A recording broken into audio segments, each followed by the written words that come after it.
Matthieu, chapitre 14. En ce temps-là, Hérode le tétrarque, ayant entendu parler de Jésus, dit à ses serviteurs, « C'est Jean-Baptiste. Il est ressuscité des morts et c'est pour cela qu'il se fait par lui des miracles. » Car Hérode avait fait arrêter Jean, l'avait lié et mis en prison à cause d'Hérodias, femme de Philippe, son frère, parce que Jean lui disait « Il ne t'est pas permis de l'avoir pour femme. » Il voulait le faire mourir, mais il craignait la foule parce qu'elle regardait Jean comme un prophète. Or, lorsqu'on célébra l'anniversaire de la naissance d'Hérode, la fille d'Hérodias dansa au milieu des convives et plut à Hérode, de sorte qu'il promit avec serment de lui donner ce qu'elle demandait. À l'instigation de sa mère, elle dit « Donne-moi ici sur un plat la tête de Jean-Baptiste. » Le roi fut attristé, mais à cause de ses serments et des convives, il commanda qu'on la lui donne. Et il envoya décapiter Jean en prison.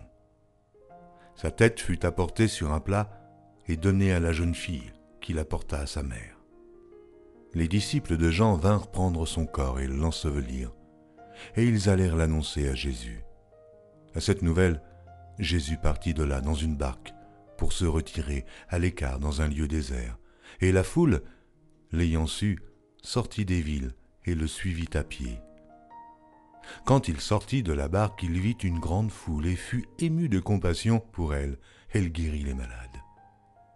Le soir étant venu, les disciples s'approchèrent de lui et dirent « Ce lieu est désert, et l'heure est déjà avancée. Renvoie la foule afin qu'elle aille dans les villages pour s'acheter des vivres. » Jésus leur répondit « Ils n'ont pas besoin de s'en aller.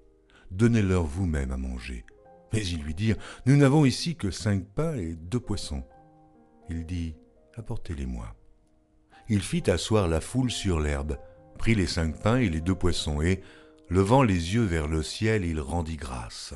Puis, il rompit les pains et les donna aux disciples qui les distribuèrent à la foule.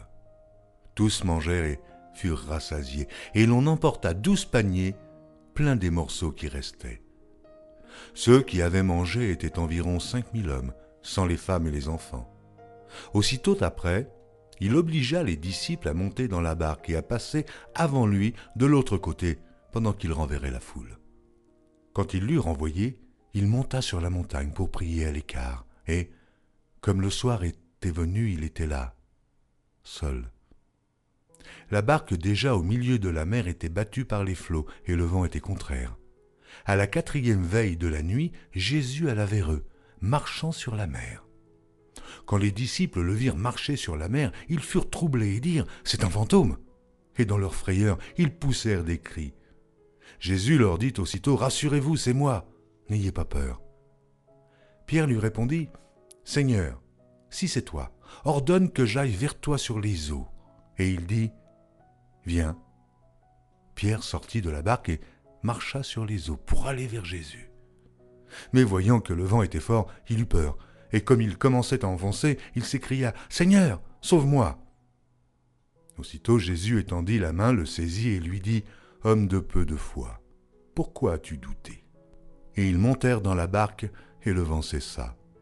Ceux qui étaient dans la barque vinrent se prosterner devant Jésus et dirent « Tu es véritablement le Fils de Dieu. » Après avoir traversé la mer, ils vinrent dans le pays de Génézareth.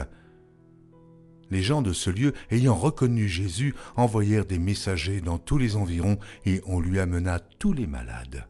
Ils le prièrent de leur permettre seulement de toucher le bord de son vêtement, et tous ceux qui le touchèrent furent guéris.